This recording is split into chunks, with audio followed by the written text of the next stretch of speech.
Baik, Assalamualaikum warahmatullahi wabarakatuh. Terima kasih Mbak Nindi dan Mbak Lisa sebagai MC kita. Seperti yang tadi dijelaskan sama Mbak Nindi, untuk mengakses KRS ini ada dua akun. Pertama akun TPK dan akun operator KRS. Nah, tadi juga dijelaskan bahwa kita udah berhasil mengimpor sekitar 174.000. Maka kita akan coba apakah dari 174.000 itu bisa kita pakai di operator KRS atau belum. Nah, Bapak Ibu yang juga bisa mengakses web KRS, kalau misalnya mau coba-coba, yang sudah punya akun TPK-nya bisa langsung mencoba di sana. Izin saya share screen.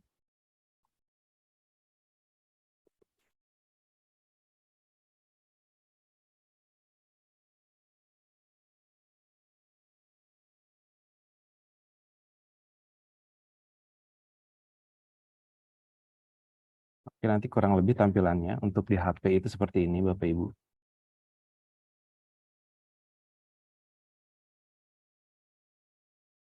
Halamannya pertama adalah ucapan selamat datang, nama aplikasinya adalah Verval Keluarga Beresiko Stunting gitu ya. Nah, sekarang saya akan coba untuk pinjam akunnya TPK dari beberapa provinsi yang sudah kita import kemarin. Kita izin coba untuk pakai akunnya Riau deh.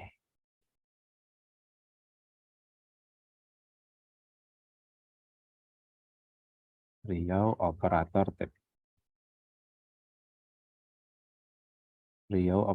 TPK. Kita coba dulu. Oke, di sini ada Bangkinang. Kita coba pinjem username-nya. Mudah-mudahan passwordnya belum berubah.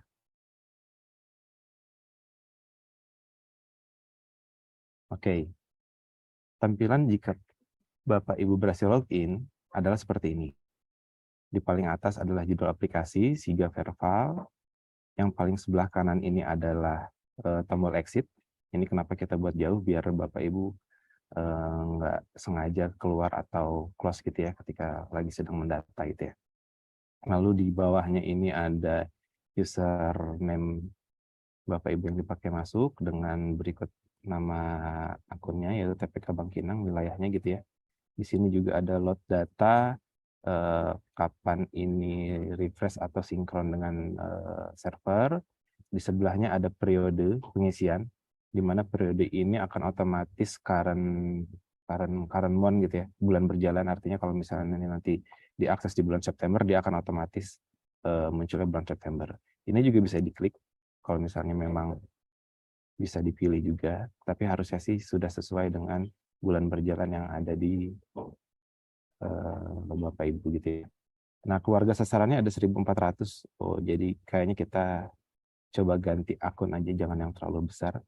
Karena banyaknya keluarga sasaran itu akan mempengaruhi loading dari HP Bapak Ibu nanti. Jadi kita coba cari di desa yang lain deh.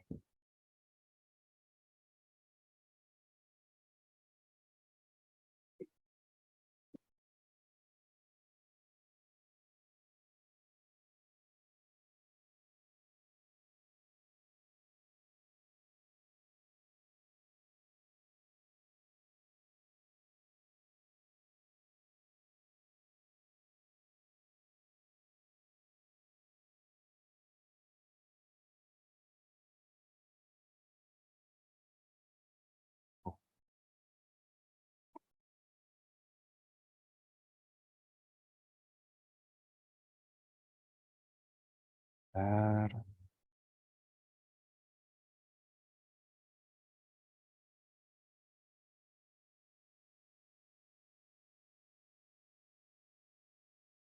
Di bawah ini ada beberapa button. Yang pertama adalah tambah baru. Jadi tambah baru itu bisa kita lakukan dengan tombol yang sebelah kiri ini atau yang ada di tengah Bapak Ibu lihat ini di sini di bawah. Itu untuk khusus kita menambah keluarga baru. Kalau misalnya kita untuk memperbaiki keluarga yang sudah ada atau mengupdate, itu bisa pakai menu yang data keluarga di sini, list data keluarga atau data yang ada di sini. Itu sama saja. Sementara draft ini menu sementara yang masih kita bangun. Ini isinya nanti sebenarnya untuk offline ya, yang maksudnya tadinya kita ingin buat aplikasi ini tuh bisa berjalan offline juga. Jadi kalau misalnya jaringan lagi nggak dapet atau sinyal lagi jelek, itu bisa kita simpan di draft gitu ya. Tapi sementara ini belum bisa kita pakai. Sementara untuk profil ini untuk mendeskripsikan akunnya Bapak Ibu sendiri gitu ya. Oke, kita coba untuk tambah keluarga baru. Bisa dari sini atau dari yang tengah. Kita coba klik tambah. Nanti RW-nya silahkan diisi sesuai dengan tempat pendataan Bapak Ibu. Sementara status keluarganya otomatis ini akan muncul sebagai keluarga baru. Lalu kita klik tombol selanjutnya.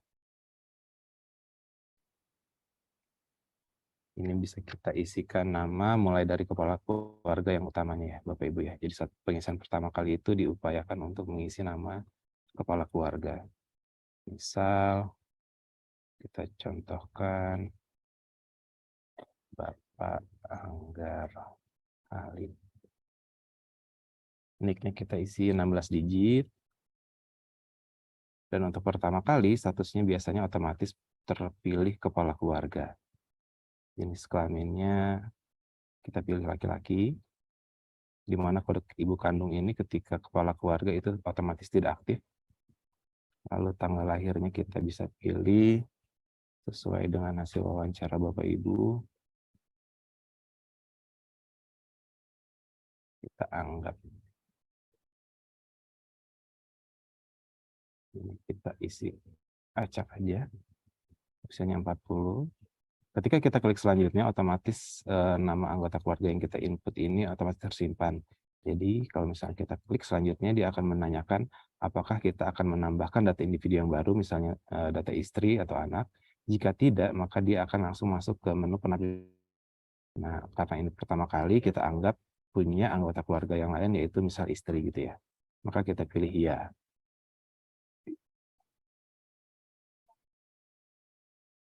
Ini contoh saja. Ini juga kita isi, misal 16 digit. Status hubungannya juga kita pilih sebagai istri. Dan ketika istri biasanya ini akan otomatis jenis kelaminnya adalah perempuan. Kita pilih lagi tahun lahirnya. Kita anggap istrinya lebih muda. Sama seperti tadi, kita klik selanjutnya. Lalu akan muncul pertanyaan, apakah data keluarganya sudah cukup atau tidak. Jika masih ada keluarga lain seperti anak, maka kita klik tombol ya, tambah individu. Kita anggap kita punya anak. Anak lanang. Anggap ini anak lanang laki-laki. Kita isi lagi nick-nya. Status hubungannya, nah di sini adalah anak. Jenis kelaminnya laki-laki misal. Nah, ini yang penting adalah apakah anak ini adalah anak kandung dari istri yang kita input sebelumnya atau anak lain gitu ya, bukan anak kandung. Kita anggap misalnya salah satu ini adalah anak kandung.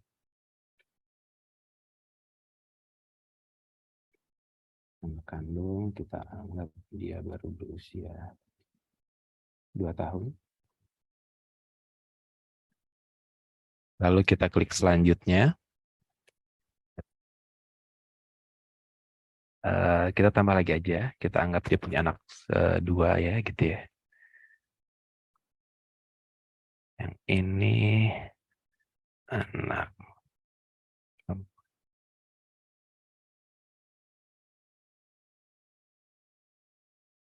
Kita anggap yang anak perempuan ini bukan anak kandung.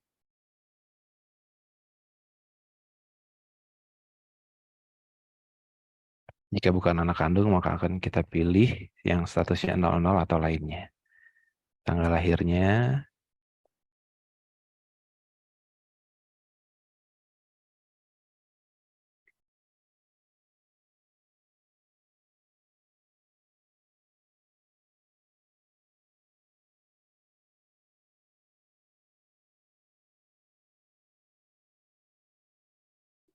Oke, karena keluarganya hanya 4 misalkan gitu ya, maka kita langsung pilih tombol tidak. Nah, di sini ada keterangan nih, jika pilih tidak maka akan dilanjutkan ke from penapisan.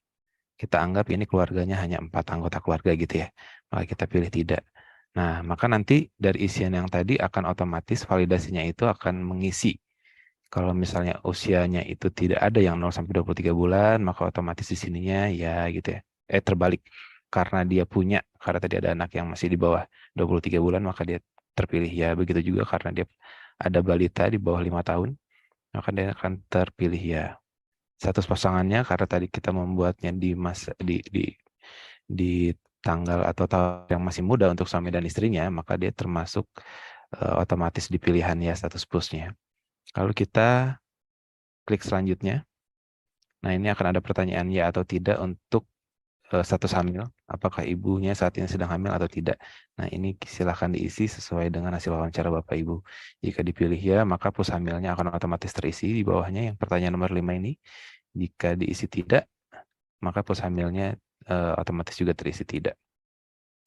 Kita anggap tidak ya, karena tadi anaknya masih pada muda. Lalu ke pertanyaan selanjutnya tentang sumber air minum utama, ini juga silahkan dipilih sesuai dengan hasil wawancara, sama seperti yang di web SIGA, dan status sumber air minum ini juga akan otomatis terpilih sendiri. Ya, kita pilih beberapa isian yang sudah divalidasi bahwa itu adalah tidak layak. Kalau kita pilih angka-angka ini, dia akan otomatis terpilih mana yang layak dan mana yang tidak layak gitu ya. Lalu kita klik ke button selanjutnya, akan ada pertanyaan terkait dengan fasilitas tempat BAB gitu ya. Ini juga diisi, silahkan sesuai dengan hasil wawancaranya. Dan sama seperti yang tadi, ini status validasinya akan otomatis terpilih mana yang layak dan mana yang tidak layak. Jadi Bapak Ibu sudah tidak perlu lagi memikirkan seperti kalau pakai formulir ini tuh masuknya yang layak apa yang tidak layak gitu ya. Kita klik selanjutnya. Nah, ini juga membaca dari isian-isian tanggal lahir, dari isian usia gitu ya. Mana yang terlalu muda, terlalu tua. Nah, karena tadi itu isiannya rata-rata apa namanya? Istri di atas 20 tahun gitu ya. Dan di bawah 35 tahun, jadi di sini isiannya otomatis tidak. Sementara untuk terlalu banyak anak memang masih dibuka pilihan karena ini bisa jadi ada anak yang lahir hidup tapi ternyata sudah meninggal gitu ya. Ini jadi kalau statusnya seperti itu bisa dipilih ya terlalu banyak, lebih dari 3 anak karena dia punya anak yang lahir hidup tapi meninggal misalnya gitu ya. Selanjutnya kita klik tombol selanjutnya. Lalu ada kesertaan KB modern, ini juga sama, tinggal diisi sesuai dengan hasil wawancara kepada ibunya. Nanti keterangan di bawahnya ini akan otomatis apakah dia itu peserta KB modern atau bukan gitu ya. Kita klik lagi tombol selanjutnya, maka akan muncul status KRS yang bersangkutan apakah termasuk berisiko stunting atau tidak berisiko stunting. Lanjut. Untuk yang nomor 14 ini juga sama, otomatis dia akan masuk kepada peringkat kesejahteraan yang mana, antara 1 sampai 4 atau lebih. Kita klik selanjutnya. Nah, ini juga tinggal diisi dari hasil wawancara yang bersangkutan mendapatkan pendampingan apa dari program-program pemerintah gitu ya. Ini bisa diisi lebih dari 1.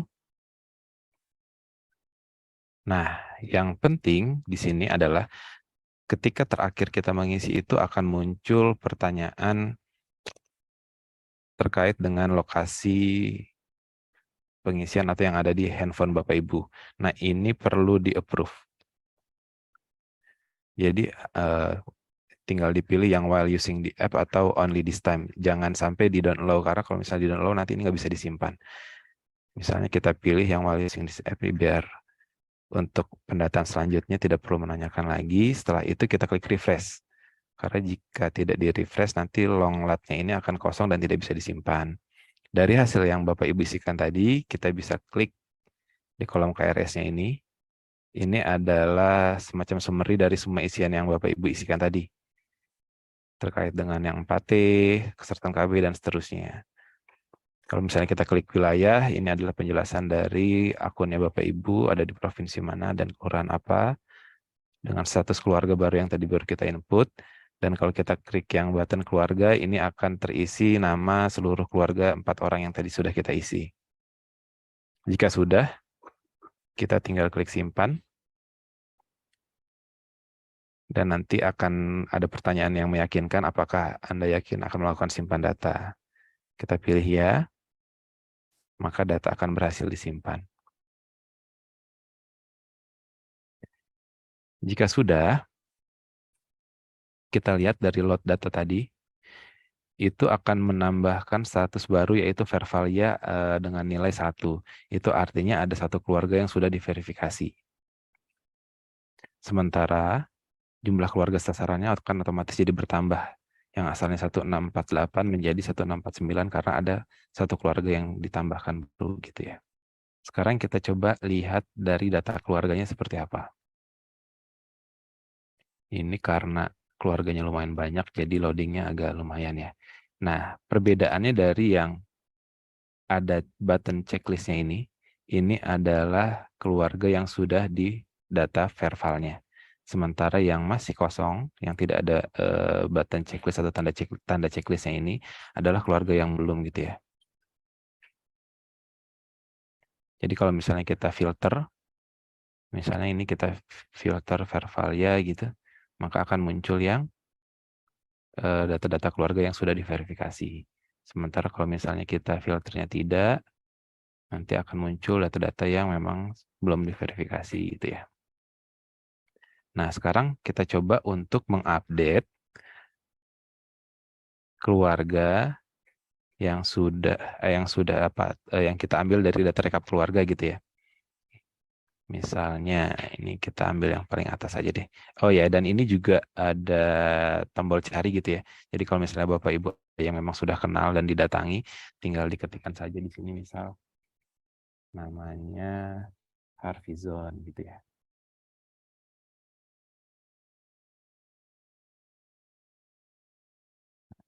Kita coba deh yang atas nama Harvizon. Nama istrinya Dahlia. Kalau kita ketik nama istrinya bisa nggak ya? Oh, kayaknya harus nama kepala keluarga. Kita pilih yang Harvizon. Lalu kita klik icon pensil dan buku tadi. Nah, ini harus kita pilih keluarganya ada atau pindah dan lain-lain. Dan yang akan kita verbal itu harusnya ada di pilihan keluarga ada ya Bapak Ibu ya. Nah, ini sih biasanya nanti akan kita gunakan kalau misalnya ternyata ada yang pindah atau memang ada yang tidak kita temui gitu ya. Nanti biar itu nggak muncul jadi sasaran Bapak Ibu, itu harus diganti statusnya jadi keluarga apa gitu. Keluarga tidak ditemukan atau mungkin keluarga pindah gitu ya. Oke, kita klik selanjutnya.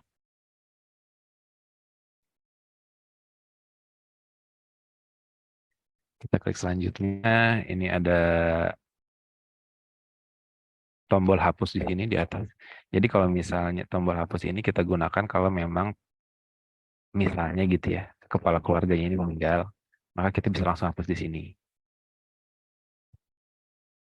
Ini kita lihat dan kita pastikan bahwa datanya sudah benar, nick-nya segala macam gitu ya. Lalu kita klik selanjutnya. Atas nama istrinya juga sama. Di sini jadi di setiap anggota keluarga itu ada button hapus karena siapa tahu memang udah berkurang keluarganya. Selanjutnya lagi. Nah, ini yang untuk anak khususnya itu yang perlu kita pastikan adalah kode ibu kandungnya Bapak Ibu. Apakah anak yang atas nama Rizky Agung ini adalah anak dari Ibu Dahlia yang tadi sebelumnya atau memang anak angkat atau yang lain gitu ya. Kita anggap ini anak angkat ya. Karena anak angkat, anak kandung. Karena anak kandung kita pilih yang atas nama Ibu Dahlia gitu. Lalu kita klik lagi selanjutnya. Nah, di sini ada anak juga yang kode ibu kandungnya juga harus kita remajakan gitu ya. Selanjutnya, ternyata anaknya lebih dari 2, tapi ini status hubungannya lain-lain.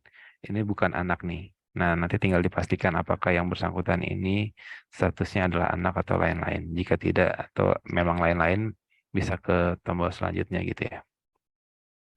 Nah, ketika daftar anak atau daftar keluarganya sudah selesai, dia akan menanyakan lagi apakah akan menambah individu atau tidak. Bisa jadi perlu nambah individu misal karena yang bersangkutan punya anak baru gitu-gitu ya.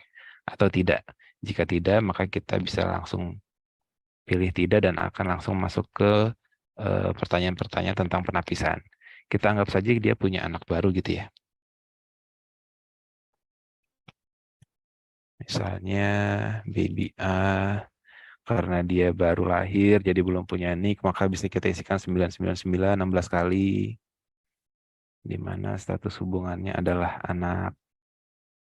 Jenis kelaminnya kita anggap laki-laki dengan kode ibu kandung adalah Dahlia karena ibunya bernama Dahlia. Nah, karena ini misalnya baru lahir kemarin gitu ya. Jadi kita isi di sini dan selanjutnya kita simpan. Jika sudah, kita lanjut ke button tidak untuk lanjut ke pertanyaan penapisan. Nah, karena tadi ada isian balita yang baduta yang baru lahir, maka otomatis penapisan badutanya terisi ya. Balitanya tidak punya, status pusnya ya. Selanjutnya, nah ini kita isi tidak karena anggaplah karena dia tadi baru lahir bulan kemarin gitu ya. Ini kita isi tidak. Selanjutnya sama, tinggal diupdate sesuai dengan hasil wawancara Bapak Ibu terkait dengan sumber air minum. Lalu jamban. Lalu 4T. Oh iya. Nah, yang tadi itu karena status ibu kandungnya itu ada muncul di 3 anak, maka dia akan otomatis terlalu banyaknya menjadi ya. Sementara kalau misalnya daftar anaknya banyak tapi status ibu kandungnya kurang dari 3, itu masih bisa dipilih terlalu banyaknya ya atau tidak gitu ya. Walaupun misalnya terdaftar 5 anak gitu ya yang terdaftar di kakak, tapi yang diisi status ibu kandung yang tadi merujuk ke orang tuanya itu hanya 2. Nah, itu berarti di sininya masih tetap bisa dipilih ya atau tidak. Karena dari 5 itu yang anak kandung hanya 2 gitu ya. Selanjutnya kita klik ke pertanyaan berikutnya tentang terkait KB modern. Status KRS-nya akan otomatis terisi, berisiko atau tidak berisiko. Lalu peringkat kesejahteraan yang juga sama akan otomatis terisi. Dan yang terakhir adalah terkait dengan fasilitas rujukan yang didapatkan oleh sang ibu. Jika sudah, karena tadi kita sudah allow, maka dia tidak akan menanyakan lagi nih. Jadi sebenarnya pertanyaan yang untuk location itu hanya 1 kali kalau misalnya kita berikan akses untuk selalu di allow gitu ya. Nanti ini adalah hasil rekapan pengisian Bapak Ibu terkait dengan keluarganya. Nah, ini adalah nama anak terakhir yang kita tambahkan tadi. Sudah tersimpan. Kita klik tombol simpan. Dan ya, berhasil. Kita lihat dulu. Nah, ini sudah muncul 2 checklist, artinya ada 2 keluarga yang ada 2 keluarga yang sudah kita verifikasi gitu ya. Nah, problemnya kalau misalnya dia itu merah, itu artinya status KRS-nya adalah ya, artinya keluarga yang bersangkutan berisiko stunting gitu ya Bapak Ibu. Lalu bagaimana kalau misalnya dari daftar keluarga ini ada yang amit-amit misalnya meninggal gitu ya, salah satu keluarganya, entah ayah atau ibunya. Nah, sebenarnya itu agak tricky. Trikinya misal ketika anggaplah ini ayahnya meninggal, kan kita akan hapus ya. Kita hapus, ini contoh.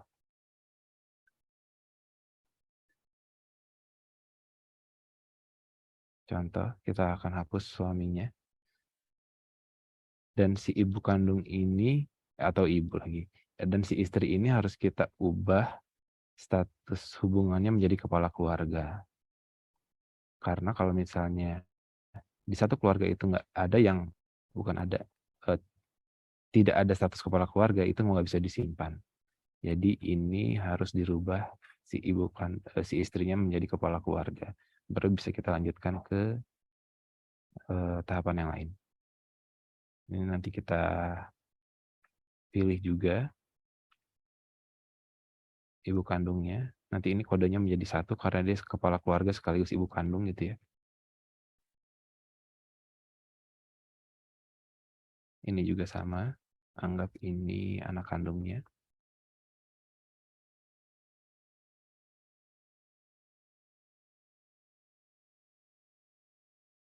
Ini kita percepat aja ya Bapak Ibu. Nah, ini untuk, status hamil ini, dia kenapa ada pilihan walaupun ayahnya meninggal, karena bisa jadi pada saat nggak ada itu ya memang yang bersangkutan sedang hamil gitu ya. Jadi ini tetap muncul pilihannya. Ini seperti tadi, silakan diisi.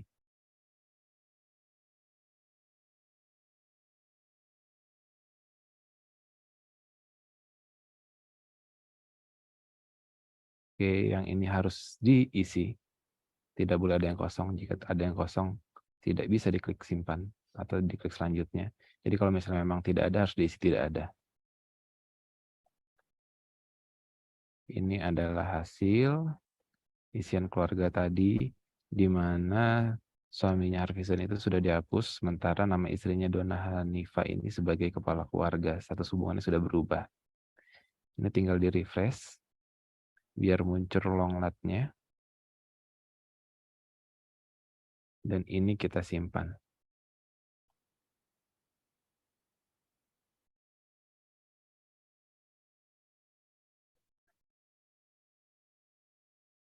Nah, ya jadi yang atas nama tadi, istri yang sudah dijadikan kepala keluarga itu akan muncul namanya menjadi, di depan, di atas seperti ini. Gitu Bapak Ibu. Itu untuk pengupdatean keluarga yang sudah ada dari rekap keluarga ya Bapak Ibu. Jadi tadi kita udah coba yang, tambah baru, begitu juga dengan yang update. Selanjutnya nanti tinggal kita filter aja di sini kebutuhannya apa gitu ya. Misal, yang punya Baduta, oh ternyata dari tadi yang sudah kita isikan itu ternyata keduanya punya Baduta gitu ya. Jika sudah, nanti akan muncul nih di rekapannya sini, berapa yang sudah di-verval, yang KRS dan PUS berapa, yang tidak.